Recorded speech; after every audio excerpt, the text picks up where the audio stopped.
there are certain actions that invalidate the prayer. So if you learn them and master them, you don't need to ask, Sheikh, I did this, I did that. Would that invalidate my prayer? If you master these, alhamdulillah. So what are the things that invalidate my prayer? Number one, to break my wudu. Because one of the conditions of salat is to be in the state of purity. So if a person urinates, defecates, passes wind, etc., invalidates his wudu, then his prayer is invalid. Imagine someone in prostration and he takes a nap, he sleeps, wakes up after 5-7 minutes and says, whoops, I took a nap. Yeah, your prayer is invalid, akhi, because you broke your wudu.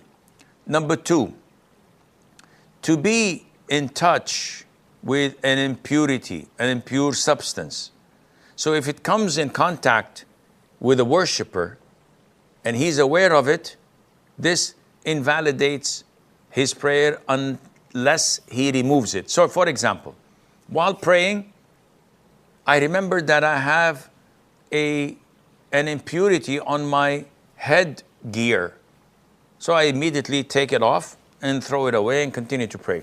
Your prayer is valid. But if the impurity is in my underwear, I can't take those off while praying. So I have to break my prayer and remove it and purify myself and go and establish a prayer once again.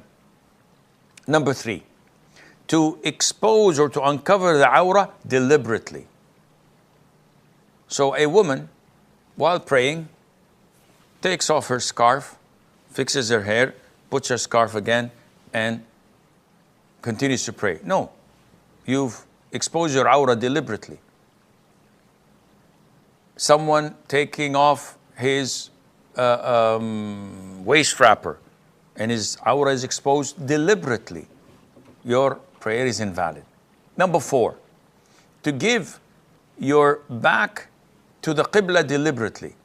And we spoke about movement and turning away from the qibla. This breaks your prayer. Number five, to speak deliberately. So while in prayer, someone says to you, where did you put my wallet? And you said, it's on the table there. And you continue to pray. This breaks your prayer because Allah Azza wa Jal ordered us in the Quran by saying, and stand before Allah devoutly obedient. And this ayah was revealed at a time when the companions used to communicate during prayer. So while in prayer, one would ask the one next to him, so what happened yesterday? So are you coming to lunch today? That was normal until this ayah was revealed. The companions say, so we were ordered to be silent and not to speak while in prayer. Number six, to laugh out loudly. So if someone laughs out loudly during prayer, the consensus of scholars that this invalidates his prayer. Number seven, among the things that invalidate a person's prayer, whether a man or a woman, is for a woman to pass in front of the worshipper, or a dog or a black dog would walk between the prostration spot and the standing position of an individual. The Prophet said, alayhi salam, when one of you stands to pray, he will be screened if he has something in front of him that is like the back of a saddle. If he does not have something in front of him that is like the back of a saddle, which means that is this height, then his prayer will be interrupted. If a donkey, a woman, or a black dog passes in front of him. And this hadith was narrated by Imam Muslim.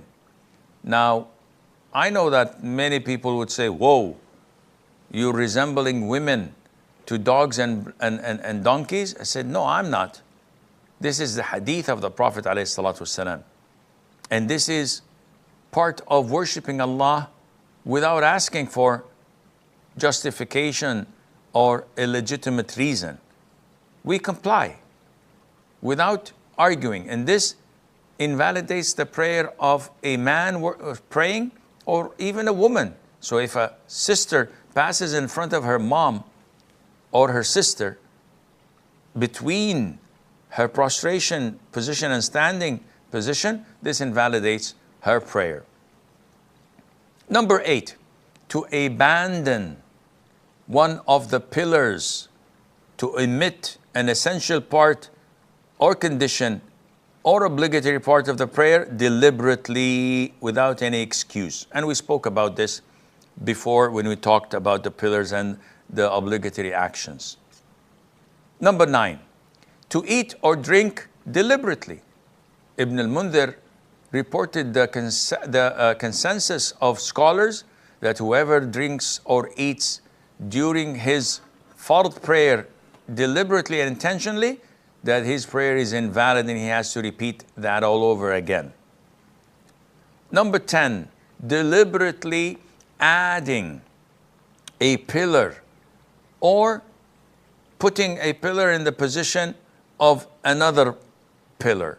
So someone adding a 5th rak'ah in dhuhr deliberately, or prostrating before doing ruku' deliberately. This invalidates the prayer. Number 11, canceling the intention. And this has to have the firm intention to leave the prayer, not an intrusive thought that comes to your head while praying saying, oh, I think I'm gonna leave prayer to do this and that. It's an intrusive thought. No, we're talking about a sincere, firm intention to leave the prayer and to break it. This invalidates the prayer. Now, when we talked about laughing, that breaks a prayer, laughing, as scholars divide it into categories or levels. Level 1 is just to smile. So someone is praying and then he does this. This does not invalidate his prayer.